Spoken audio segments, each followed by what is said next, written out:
بسم الله الرحمن الرحيم الحمد لله الذي أنشأ وبرأ وخلق الماء والثرى وأبدع كل شيء وذرى لا يغيب عن بصره صغير النمل إذا سرى ولا يعزب عن علمه مثقال ذرة في الأرض ولا في السماء له ما في السماوات وما في الأرض وما بينهما وما تحت الثرى وإن تجهر له بالقول فإنه يعلم السر وأخفى الله لا إله إلا هو له الأسماء الحسنى ثم الصلاة والسلام على أشرف الأنبياء والمرسلين نبينا محمد صلوات الله عليه والسلام وعلى آله وأصحابه وذريته ومن تبعهم بإحسان إلى يوم الدين ثم ما بعد السلام عليكم ورحمة الله وبركاته الحمد لله الذي أحيانا بعدما أماتنا وإليه النشور. After all praises, submission and adoration that are due to Allah subhanahu wa ta'ala, who has returned us back after He has taken the life, and to Him we shall all return. We ask Allah subhanahu wa ta'ala to accept all our good deeds as an act of ibadah and also forgive us our shortcomings. The concluded salat, may Allah ta'ala accept it from us and forgive us our shortcomings during the commencement of the salah.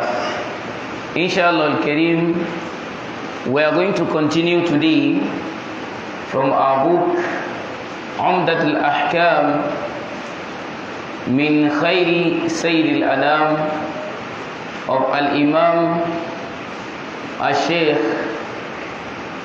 Al-Dr.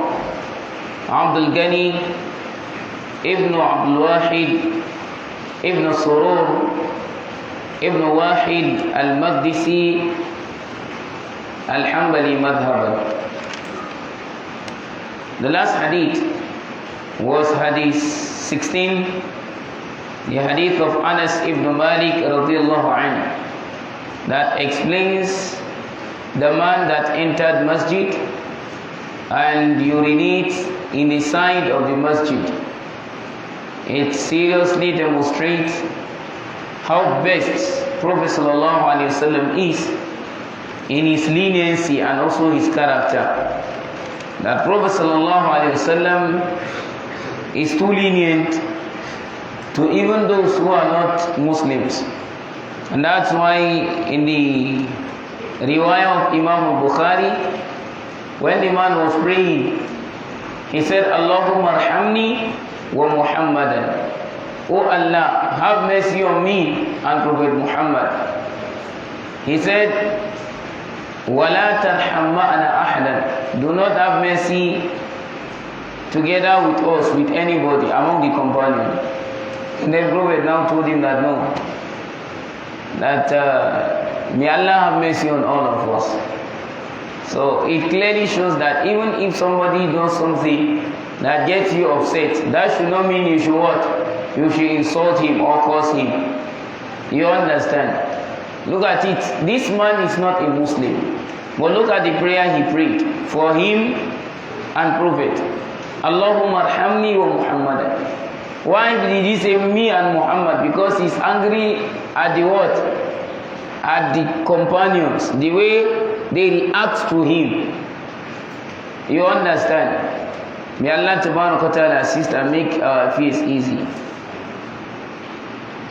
الحديث السابع والعشرون عن أبي هريرة رضي الله عنه قال سمعت رسول الله صلى الله عليه وسلم يقول الفطرة خمس الختان والاستحداد وقص الشارب وتقليم الأظافر ونتف العبد. This hadith is hadith number 17 from Abu Hurairah radiyallahu anhu. We have discussed on Abu Hurairah while we were discussing on the second hadith at the beginning of the book. We said his name is Abdul Rahman ibn Sakhar ad-Dawsi.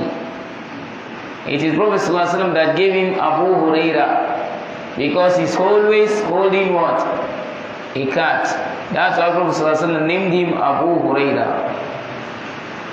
Abu Huraira is one of the companions that has more than 1,000 hadith from Prophet ﷺ. He has the highest record of hadith among the companions.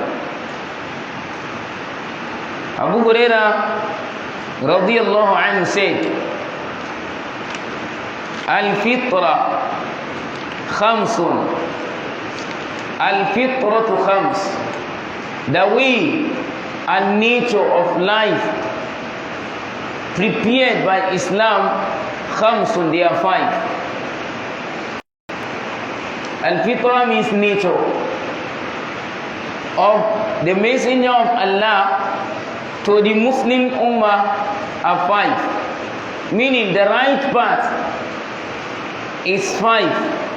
That is Al-Fitra, the nature by Prophet Muhammad sallallahu alaihi wasallam. Khamsun is 5. Firstly, he said Al-Khitan.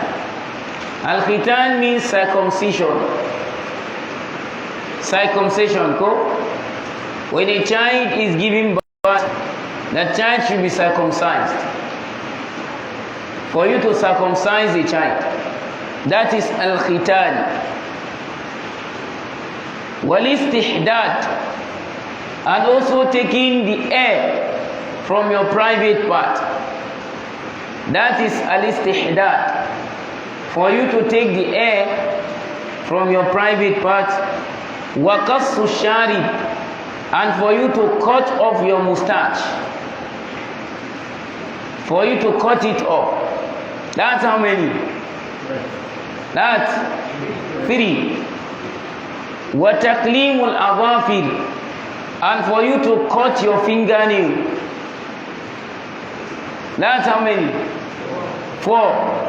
Wanitful Iq, and for you to also pull off the air in your armpit. Those 5, they are fitrah. They are the nature Islam built the Muslim Ummah on. Meaning, it is one of the nature a Muslim should live his life. Because you live what? Very neat. Just as we have been saying, Islam is not a religion that you practice with dirty. A Muslim should always be what? Very neat. As Prophet ﷺ is the neatest person on earth.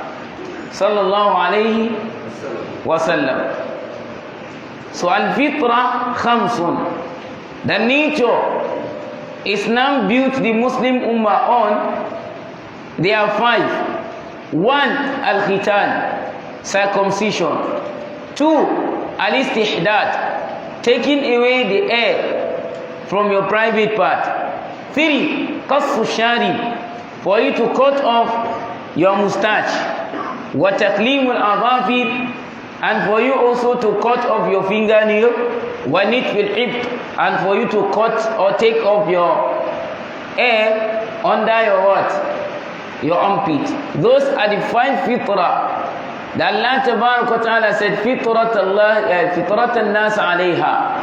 Allah have nature or nurture people on it. You understand? It is one of the tastes Allah Tabaraka Ta'ala gave Prophet Ibrahim alayhi salam, that he reported in Quran, where he's saying, وَإِذِ ابْتَلَى إِبْرَاهِيمَ رَبُّهُ بِكَلِمَاتٍ فأتمهن قال إني جاعلك للناس إماما قال ومن ذريتي قال لا ينال عهدي الظالمين وإذ جعلنا البيت مثابة للناس وأمنا واتخذوا من مقام إبراهيم مصلى وعهدنا إلى إبراهيم وإسماعيل أن طهرا بيتي للطاعفين والعاكفين والركع السجود. So this al-fitra is one of the ibtila Allah tests Prophet Ibrahim, that I said bi kalimatin. The scholar said the kalimat among Allah tests Prophet Ibrahim with 5 things. 10. 5 of it are these. The 5 of it are what? They are these. Al-Khitan.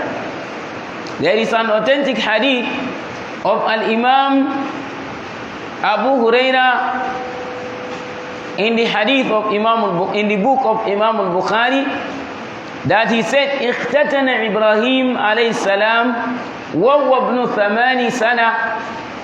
اختتن إبراهيم عليه السلام وهو ابن 80 سنة. That Prophet Ibrahim alayhi salam was circumcised himself while he was ibn 80 sana, 90 years. While he was 90 years, that was when he circumcised himself.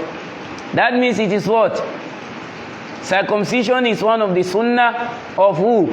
Prophet Ibrahim alayhi salam, and it has also confirmed what Allah tabarak wa ta'ala have said. In another hadith, Al-Imam al-Bukhari and also Imam Muslim said, وَهُوَ ابْنُ 80 سَنَةٍ بِالْقُدُومِ. He circumcised himself while he was 90 years bil-Qudum, in a place called Al-Qudum. Imam al-Bukhari said, Qudum mukhaffafatun wa huwa ismu mawdu'in. It is a name of a place. Al-Qudum is a name where Prophet Ibrahim alayhi salam circumcised himself. Al-Imam al-Maruzi said, Su'ila Abu Abdullah. Abu Abdullah was asked, that's Imam al-Bukhari, that Hal khatana Ibrahim nafsahu, did Prophet Ibrahim circumcise himself? Abu Abdullah said, yes. Biqudumin, qala biqarfi qudum. He said, yes, Prophet Ibrahim alayhi salam circumcised himself at a place called Al-Qudum, closer to the place. And he said, wa huwa mawdu'in, it is a place.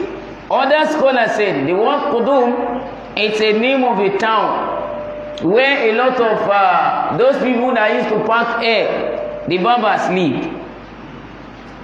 Imam al-Bukhari also reported an hadith from Al-Imam Abu Hurairah radiyallahu anhu. He said, Abu Hurairah said, إِذَا اِخْتَتَنَ إِبْرَاهِيمُ وَهُوَ ابْنُ 80 سَنَةٍ بِالْقُدُومِ. In another riwayah, he said, اِخْتَتَنَ إِبْرَاهِيمُ بَعْدَ 80 سَنَةً بِالْقُدُومِ. That Prophet Ibrahim alayhi salam circumcised himself in a place called Al-Qudum while he was 90 years. 80. What? 80? 80 years, sorry, while he was 80 years. That was when he circumcised himself. And there are a lot of narrations that testify the circumcision of Prophet Ibrahim alayhi salam. The scholars have divergent opinion on the position of circumcision of a child. When a child is giving birth to, what is the position of circumcision? Is it compulsory or no? It is sunnah. Some of the scholars go by the word what? Compulsion, that it is compulsory. You understand? They say it is compulsory. When you give birth to a child, you must circumcise him. Some say no, it is sunnah, but it is sunnah al-mu'akkada. It is a very emphatic sunnah. It is a very strong sunnah. Which one do you go with? Now, is it sunnah mu'akkada or it is wajib? Al-Imam al-Sha'bi and also Imam al-Awza'i and Al-Imam Yahya ibn Sa'id al-Ansari, Imam Malik, Imam Shafi'i, and also Imam Ahmad ibn Hanbal, they are of the opinion that circumcision in Islam is wajib, is compulsory. In fact, Imam Malik ibn Anas, Malikiyan school of thought, are even stronger over this opinion that whoever did not circumcise or whoever was not circumcised will not lead prayer. That's their own opinion.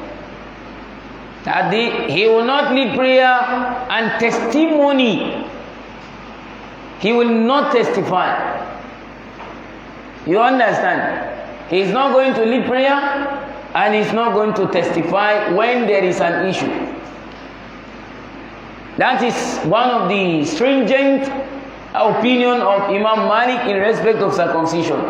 That a child who is not circumcised or who did not circumcise himself will not what? Will not lead prayer, and anytime they are looking for whoever will testify, if they find out that it's not circumcised, he cannot testify before the court of law or before Al-Qadi, before the judge. That's his own opinion. That's Imam Malik's opinion. But some scholars, again in Malikiya, are of the opinion that circumcision is not compulsory, it is sunnah mu'akkada. Some of the scholars in Malikiya, like Imam Al-Qadi Iyad and other scholars, they believe that circumcision is what? Is sunnah mu'akkada. And they also recorded an hadith with chain of narration to Yahya ibn Yahya al-Laythi. You understand? From Malik ibn Anas radiallahu anhu, that says that circumcision is sunnatul mu'akkada, not compulsory. That means we have how many issues now from Malikiya? 2. Some of the scholars said it is compulsory, including Imam Malik ibn Anas, while some of them said it's not compulsory, including Imam Malik ibn Anas. So how are you going to trace this now? Because they say Imam Malik said this and he said that. How will you be able to trace it? When there is a statement differently from a scholar, the scholars always prefer that comes to the closer person to that scholar. For instance, my house is closer to Imam's house. Then I now say, Imam said this, and I'm always with the Imam. Then Ustaz Sanusi now said no. Imam said that. And Ustaz Sanusi is just a student to Imam, but it's not as close as I am. So now the opinion the scholars majority will base on is the opinion that what? That is recorded from me. Why? Because I am closer to who? Imam than Ustaz. Do you understand it? It's possible he won't say it. Then later, before his death, he now realized that no, this is not how it is, this is how it is, and me, I'm always with him. So that means he's going to give what?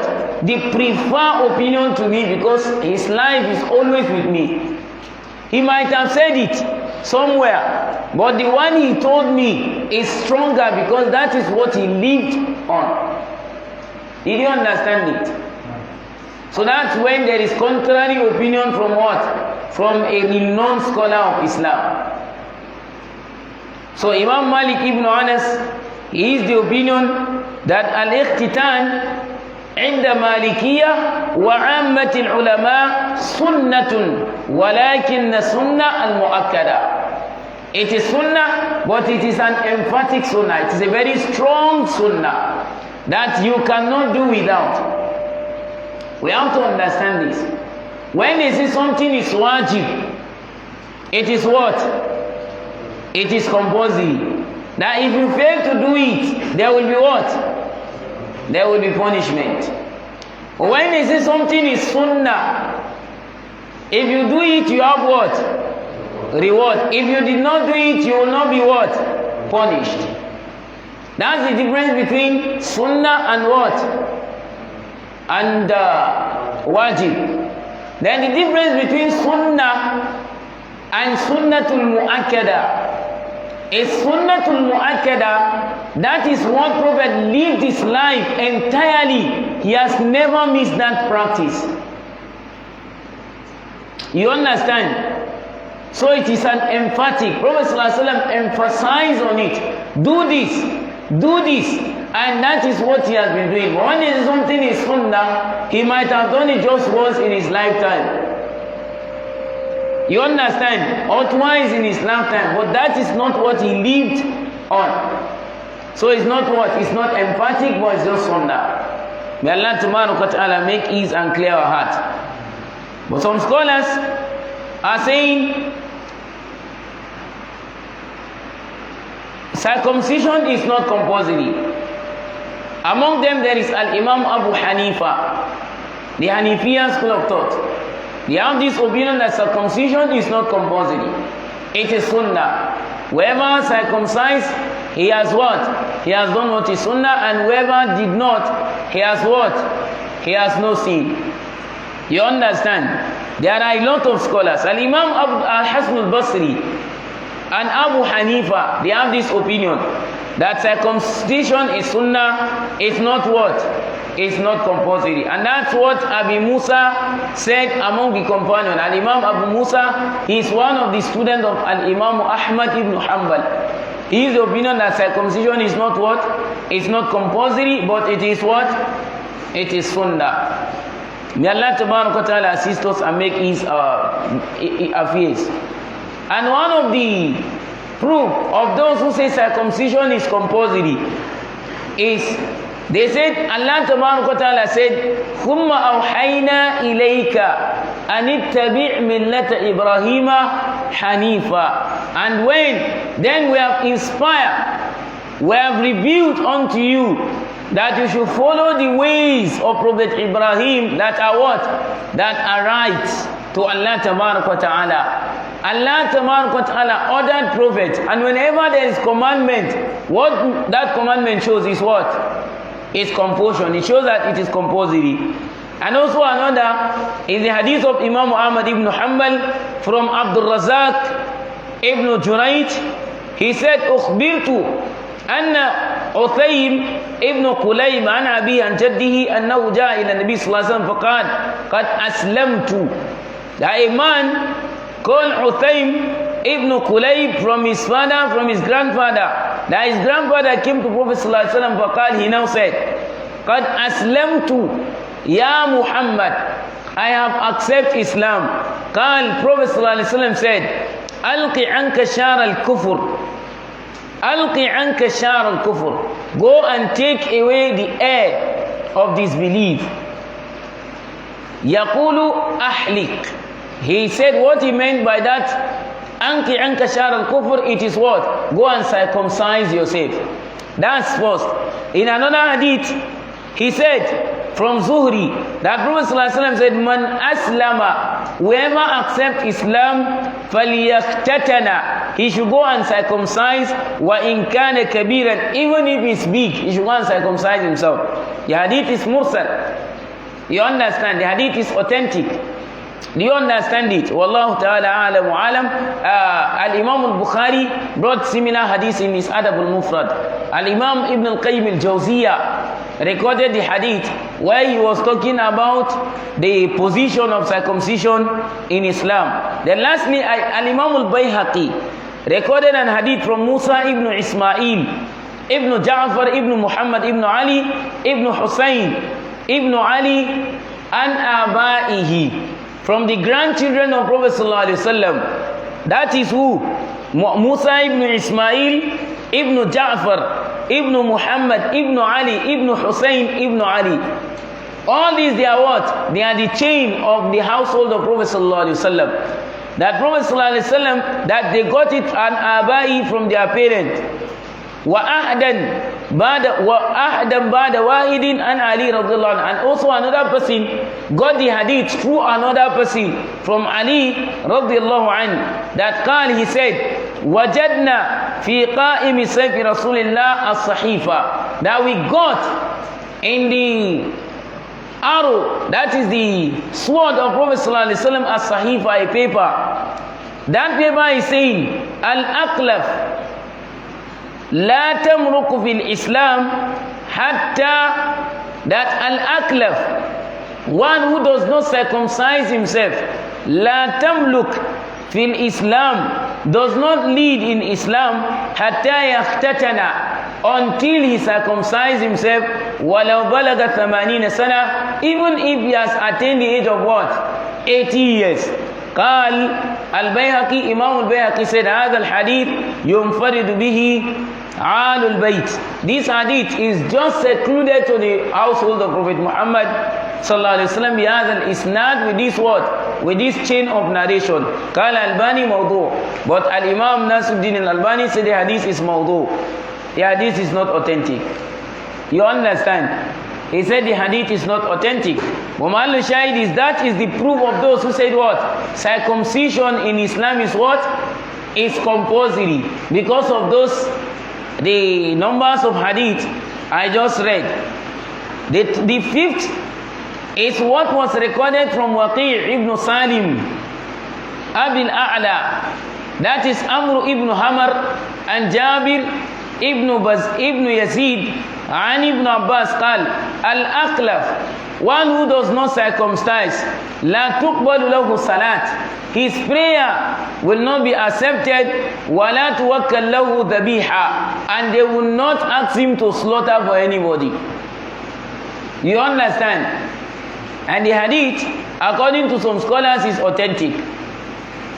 That Al-Aqlaf, one who does not circumcise, his prayer will not be accepted and he will not be asked to what? To slaughter for people to eat. That means he's not what? He's not a Muslim. You understand? That is their own opinion. And this is their submission, that whoever does not circumcise himself or he has not been circumcised will not what? Will not lead prayer, and is not going to lead in terms of prayers and other things. And he is not going to give testimony. But Zahid, in plain, meaning physically, all these proofs does not mean that it is compulsory for circumcision. You understand? All those hadith does not mean that circumcision is what is compulsory. It's just telling you that you should go and circumcise yourself. It is very important. But there is no compulsion in circumcision. You understand? An issue of saying you will not lead or testify. The criterions of leading are there, and the criterions of testimony is there. You understand? If somebody is a believer, a Muslim, mu'min, and who there is no record that he has ever lied on somebody, he should go and give testimony. You understand? Allah Tabaraka wa Ta'ala said, إِذَا تَدَايَنْتُمْ بِدَيْنٍ إِلَىٰ أَجَلٍ مُسَمًّى فَاكْتُبُوهُ وَلْيَكْتُبْ كَاتِبٌ بَيْنَكُمْ بِالْمَعْرُوفِ.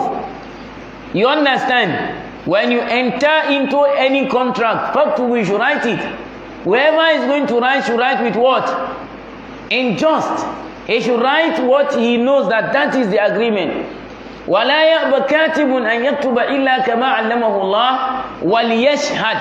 Then you should وَلْيَشْهَدْ شَهِيدَيْنِ مِنْ رِجَالِكُمْ. Then two among your men should what? Should give testimony. The only person Quran gave record and scholars said he will not testify is one who is a fasik, one who always commits mischief, or one who what? Who lies forcefully against another person. Just as testified in Surah An-Nur, Allah Tabaraka wa Ta'ala said, whoever forcefully lied upon a true believer woman, then he should bring what? He should bring 4 witnesses. If he has no witness, فَلَا تَقْبَلُ لَهُ شَهَادَةً أَبَدًا. Do not accept his testimony forever. So there is no proof in Quran that comes single-handedly that is talking about whoever is going to testify must be circumcised. Neither there is a proof in the hadith. You understand? Directly from Prophet or from Allah. So this is just qiyas. It is deduction of what?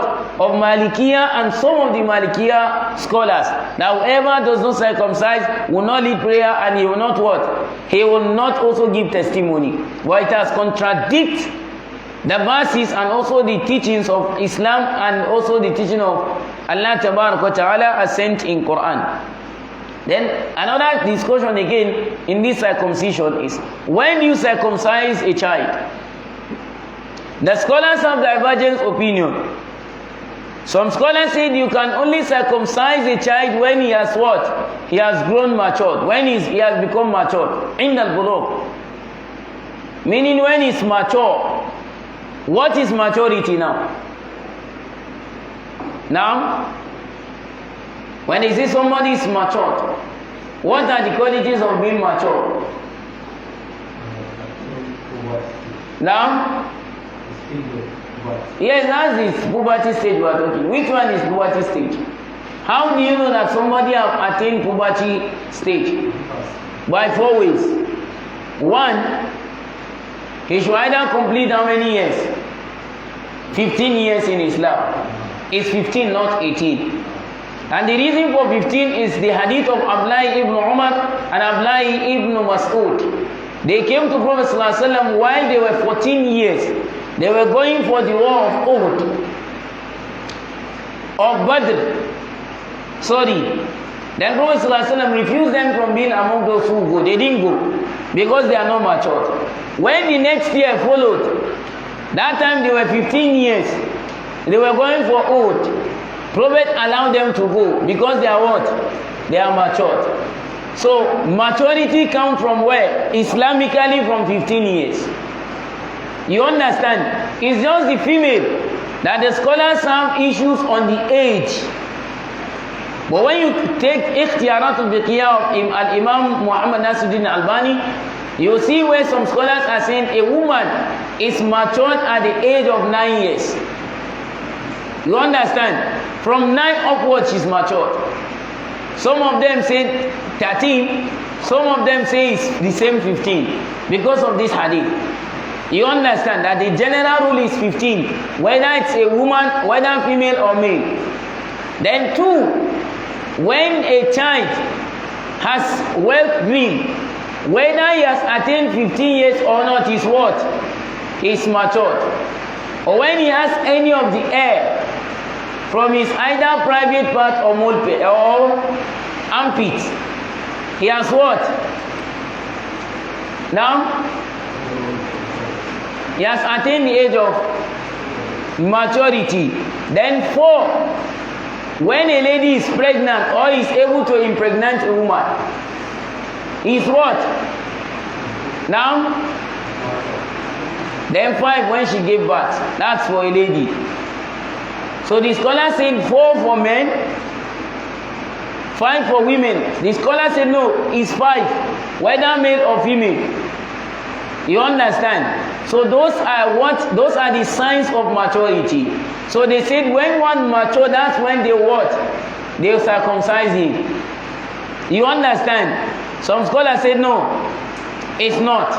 But the proof of these ones is the hadith of Imam al-Bukhari from Sa'id ibn Jubayr that Abdullah ibn Abbas, may Allah be pleased with the both of them, him and his father, he said, مثل من أنت حين قبض رسول الله قال أنا يومئذ مختون وكانوا لا يفتنون رجلا حتى يدرك.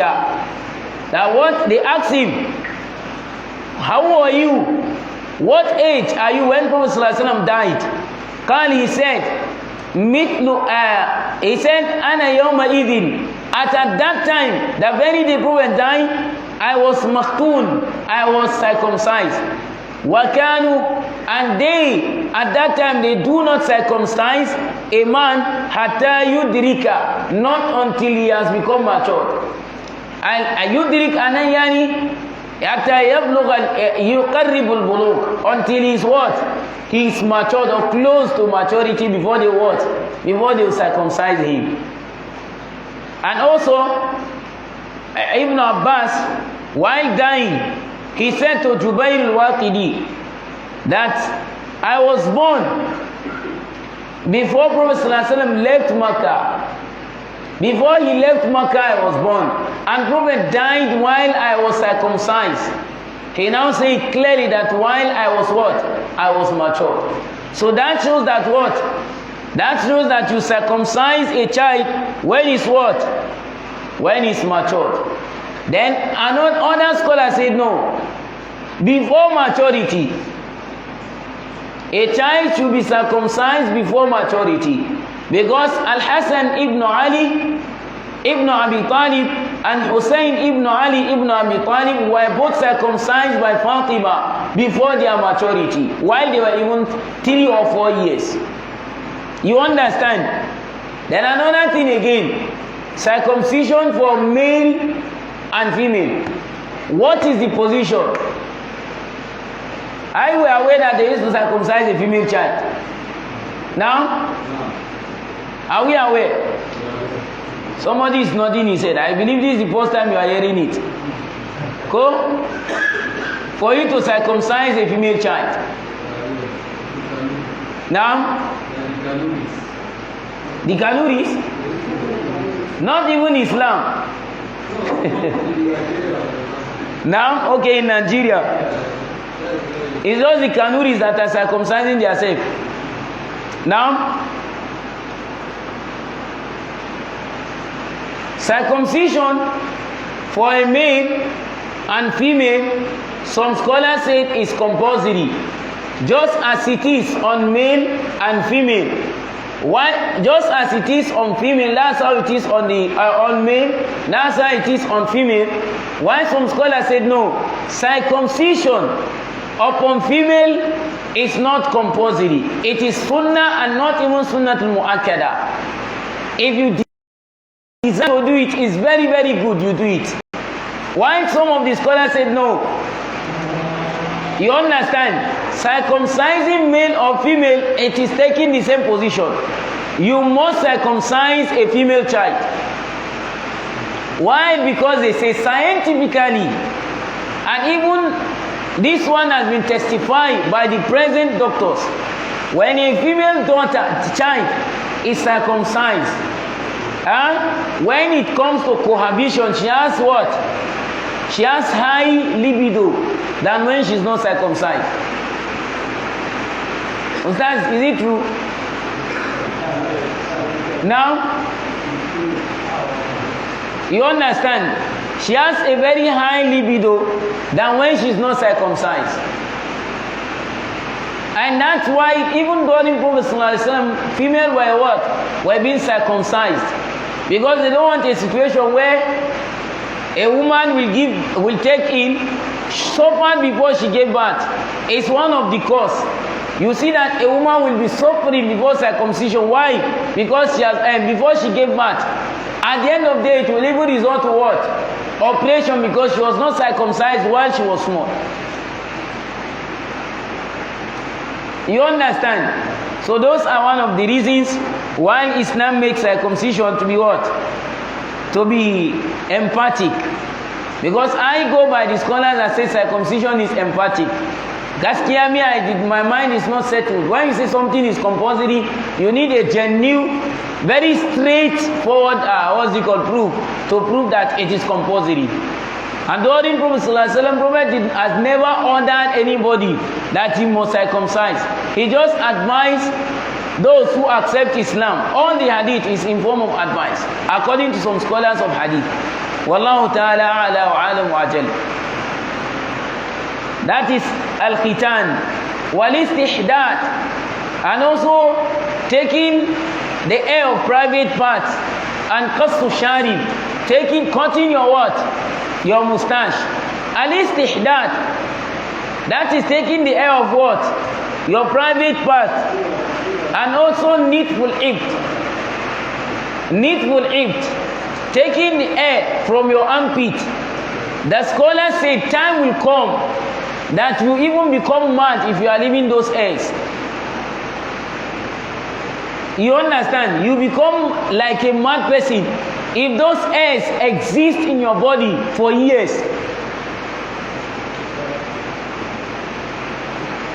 It will make you to be mad. And it causes forgetfulness. You understand? It makes one to be forgetting something very easy. This hair of your armpit and also the hair of your what? Of your private part. Then lastly, qassu sharib, cutting of your mustache. Second to the last, sorry. It is very, very important that you cut your mustache, because it is what? It is a very emphatic sunnah. When Prophet ﷺ was asked, Ma hukmul lihya, what is the position of one's beard in Islam? Prophet ﷺ said the position of your beard is for you to leave it to come out, and also cut off your mustache. And he said the differences between a sincere Muslim and an unbeliever is what? Cutting the mustache and leaving your beard. and not being told. You know that is the difference between a man and a woman, go? Because once you pack your beard, you become what? A woman. I know some people will say, "What to start both of you?" I don't have beard. That's my nature. You understand? So Islamically, for you to pack your beard is haram. There is an hadith. I don't know its authenticity. Quote me. I don't know it what? Authenticity. Prophet ﷺ said, whoever pack his beard, Allah is going to punish him through that beard. So beard is very, very important in Islam. Because it is commandment. Prophet said, Awful lihya. Full up your beard. Waqassu sharib, and cut your mustache. But you see some of us craving our beard as if, because we don't want people to name us any name. Or you don't want people to say you are old. You are deceiving yourself. As a Muslim, leaving beard is compulsory. This one, muttabaqun alayhi. The scholars all agree that whoever pack his beard, Allah will punish him. I think this karatu has full of some of us. And that is Islam. When you escape this, you find out that you not escape that. When I escape this, I'll find out that I did not escape that. So the best for me is for me to what? Correct the wrong I'm doing. And likewise all of us. So packing your beard Islamically is completely what? Is haram. All the scholars agree that whoever pack his beard will be punished. It is the punishment that the scholars differ in opinion. Some scholars say they will use fire in burning your what? The side where the beard is. Some scholars said no, it will automatically admit you into hellfire.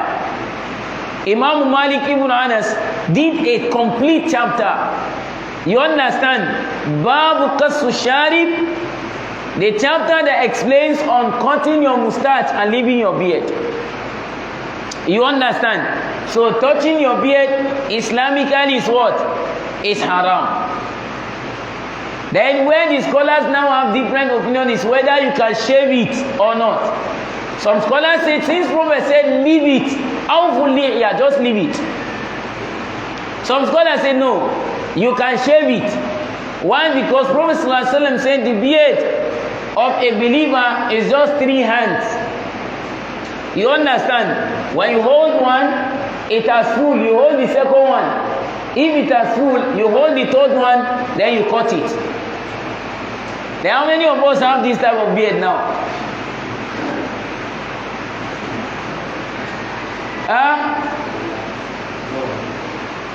But we want to be what? We want to be young. That's why we always pack our mustache. We always pack our beard. We want to be young. And the unfortunate thing is, Prophet ﷺ said, the Yahud and the Nasara, they used to pack their beard and leave their mustache. But you find out that the Muslims are also doing the same.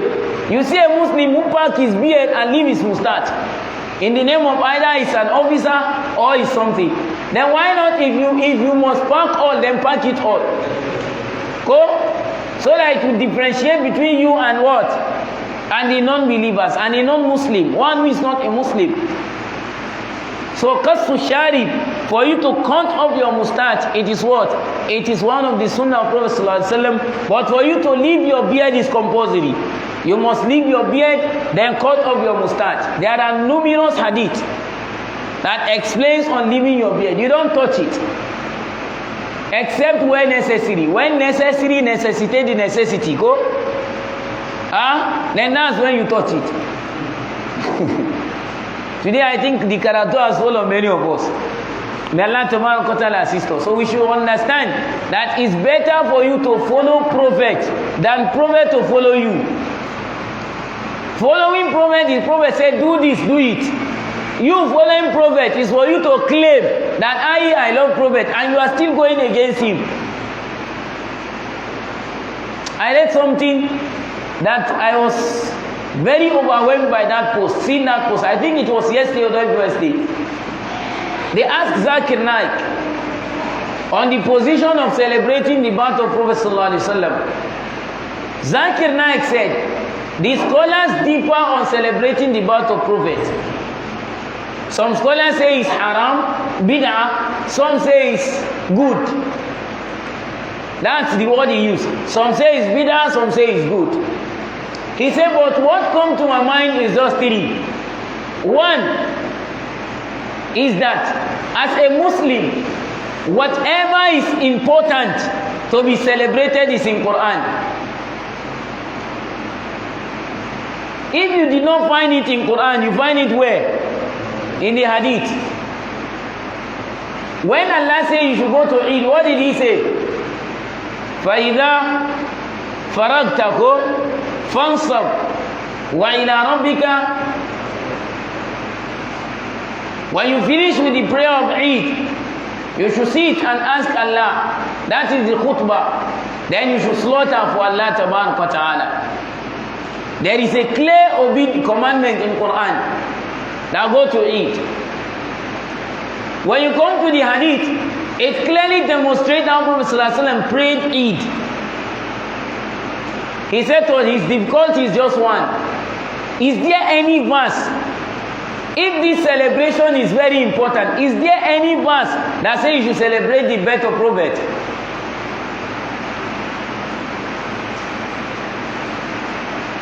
No answer. We don't have an answer to it. Just quote a verse that says celebrate the birth of Prophet. The last one I had was not the verse of Prophet, it was the verse of Isa. So I don't know, maybe it is the celebration of Isa's birthday. Ko wasalamu alayya yawma wulidtu wa yawma amutu wa yawma ub'athu hayya. The scholar said yawma wulidtu, that means the day I was giving birth. So that means the verse is what? Is commanding you to celebrate the birth of Prophet Muhammad.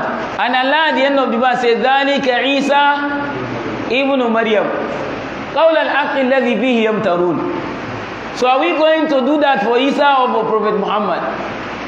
That's one. Then secondly, the verse I've been hearing was the verse in Surah to Yunus.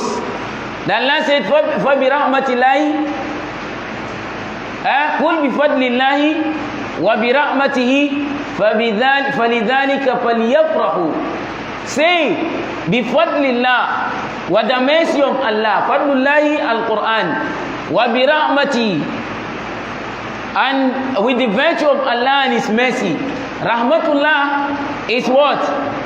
Prophet Muhammad, according to them. Then فَلِذَلِكَ فَلْيَفْرَحُوا, because of that, you should celebrate.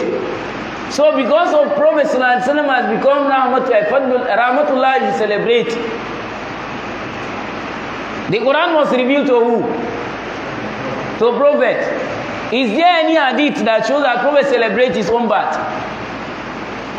Now, you people did not answer me. There is one that shows that Prophet celebrates his birthday. Now, on Monday, and that is celebration. Now, okay, that's where he used to celebrate. لَقَدْ كَانَ لَكُمْ فِي رَسُولِ اللَّهِ أُسْوَةٌ حَسَنَةٌ. Then what are you expected to do as a Muslim? Fast on Monday. So that means you should what? You should fast. You understand? So okay, let's keep the issue of fasting. Did the companion fasted on Monday and what? Thursday. Did Nana Fatima fasted? Because she's among the companion. On Monday and what? Thursday. Did she celebrate the birth by gathering people to dance, to read any hadith? You understand? That is the first point of Zakir Naik. Another point Zakir Naik brought. He said, the most loved people on earth to Prophet ﷺ are his household and his companion. Because they love him and he loved them. Allah confirmed this in Quran. Prophet confirmed it in hadith. Where is it ever that they celebrate the birth of Prophet? Is there any? There is not. So do you know why I brought this issue? Because at times we need to do some things with reason. When you see somebody not celebrating, don't tag him as if he's not a Muslim. You that want to celebrate, celebrate your team because you feel it's good. But if somebody is not celebrating, allow him. Don't insult him. Don't tag him as anything. Because Prophet did not do the same. Companions did not do the same. And none among his household that did same. According to some historians, this same celebration was first celebrated by a Jew who claimed to be a Shiite. Because it is in Dawla Fatimiyya that was the first record of celebrating the birth of Prophet. That's when they started, Dawla Fatimiyya. And that is ruled by the Jew. You understand? So it is an innovation of the Jew. They knew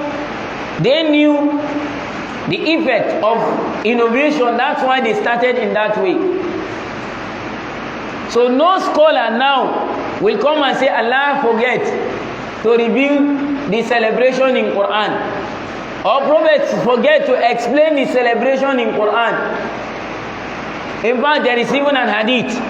I don't know if it is Anas ibn Malik or one of the prophets said, it's Abdullah ibn Mas'ud. He said Allah has never sent any of the messenger except it is a right upon the messenger to show you what is right and show you what is wrong. You understand? ما أرسل الله نبيا قط إلا كان حقا عليه أن يدل أمته على الخير ما يعلم عليه. So for that, if somebody is not celebrating what you are celebrating, he should not be an enemy or should be among those who did not love Prophet. Loving Prophet is not through that way. For you to love Prophet is for you to follow his commandments.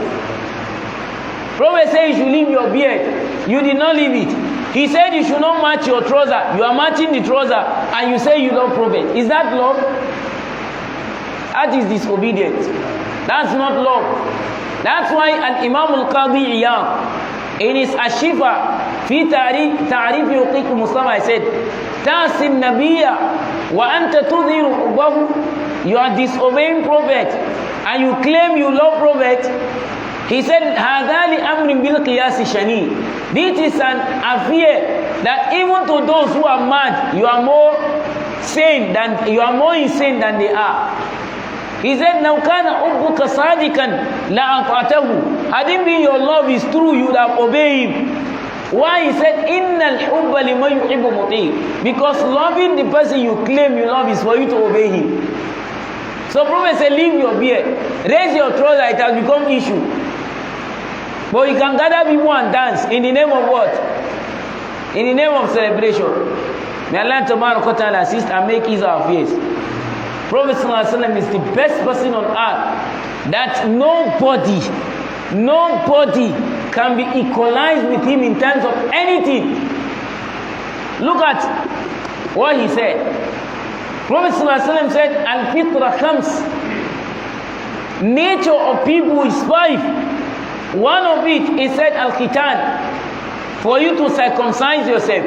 2, he said, Al-Istihdat, for you to take off the hair in your private part. 3, he said, Qassu Sharib, for you to cut off your what? Mustache. 4, he said, Wa Taqlimul Adabid, for you to cut your fingernails. Then 5, he said what? Nitful Ibt, for you to take off your, hair in your armpit. Those 5, wallahi billahi al-azim, they have serious role in your life because it makes you to be very neat. And Prophet is the neatest person on earth. Hassan ibn Thabit, in one of his abiyat, he said, "Wa ahsanu minka lam tara qattu aynin, wa ajmala minka lam talid an-nisa." That one who is as sound as you in his character, my eyes have never seen. One who is as beauty as you are, no woman has ever taken that person in her womb. He said, "Khuliqta mubarra'an min kulli aibin." Allah creates you with an exception and also a barrier between you and any kind of aib. any kind of illegal act or illegal behavior. He said, Kai, ka'annaka kad khuliqta kama tasha. It's like you are the one that said you should be created as Allah created you. This is what Hassan ibn Thabit said to Prophet sallallahu alaihi wasallam. Jabir, one of the scholars, according to Imam al-Tirmidhi, in his Shama'il Muhammadiyah, he reported an hadith from Ash'as. Ash'as is known as Swar. He's known as Ibn Swar. That is Ash'as. From Ishaq, from Jabir ibn Samra. Jabir ibn Samra said, I came out one night. It was very dark. That night, I came out. I saw Prophet ﷺ standing.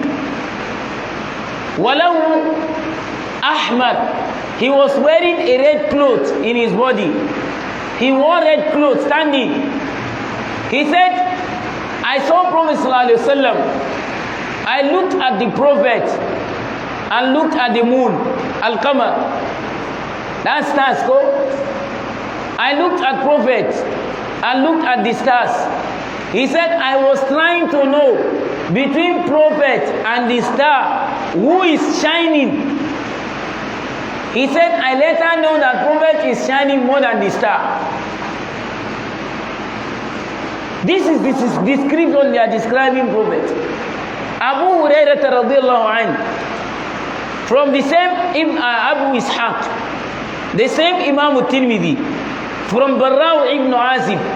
Barra ibn Azib says, Akana wajhu Rasulillah, is the face of Prophet sallallahu alaihi wasallam not shining as sword? Is it not shining as sword? Kasayf. Qal Abu Hurairah said, La, no. Bal, Prophet sallallahu alaihi wasallam's face is shining mithlul qamar, just like the moon or star is shining. What do you need? In another hadith of Abu Hurairah, that one is the hadith of Barra ibn Azib. Abu Hurairah said, Kana Rasulullah Abiyat, that Prophet sallallahu alaihi wasallam is shining, is white. كأنما صيغه من فضة. It's just like Allah created him from gold. That is his description. He said what? Ra'il al-Sha'ad. He has a lot of hairs. Sallallahu alayhi wa sallam. With all this description now, you take your time reading on who is Prophet, how is his creator, how is his creator, how did Allah create him, what is his lifestyle. Then you follow that lifestyle. That is when you become a lover. So all this, the lesson is, it has shown that Islam is what? It's a religion of cleanliness. It's not a religion of what? For one to be dirty. So as a Muslim, you don't need to be dirty. Prophet ﷺ said, An-nazafatu min al-iman. That cleanliness is part of faith. So you must be clean as a Muslim. That's why Islam recommends a lot of things for you. When you want to perform ablution, use siwak for each ablution. Please consider if you are using siwak for every ablution, will you have odor from your mouth? It's never possible. Let's obey and follow the teaching of Prophet. Let's make Prophet our role model, not by mouth, by following him. Whatever he does, we should try to do. But you sing and dance and you say Prophet is your role model. Have you ever heard, even with play, that Prophet is singing and dancing? When the unbelievers describe him with a singer, what did Allah say? Allah says, وَمَا هُوَ بِشَاعِرٍ. He is not a singer, but قَلِيلًا مَا is just little that understand that. وَمَا هُوَ بِمَجْنُونَ. He is not a mad person. Allah washed him up. So let's try and know what we are doing. Islam is not a religion that you take from every other person. Islam is a religion that you need proof before you take it. May Allah Ta'ala grant us the ability of understanding. May Allah Ta'ala guide us to the right path and forgive us our shortcomings wherever we are wrong. We are entering Babu Ghusl Janaba, and this hadith is the last hadith from that chapter. That's why I take time to explain some of the rules. Whatever we say that is right, may Allah reward us all. Whatever I ask from myself and shaitan, may Allah forgive me. وبهذا قدر الكفاية سبحانك اللهم وبحمدك أشهد أن لا إله إلا أنت أستغفرك وأتوب إليك. السلام عليكم ورحمة الله.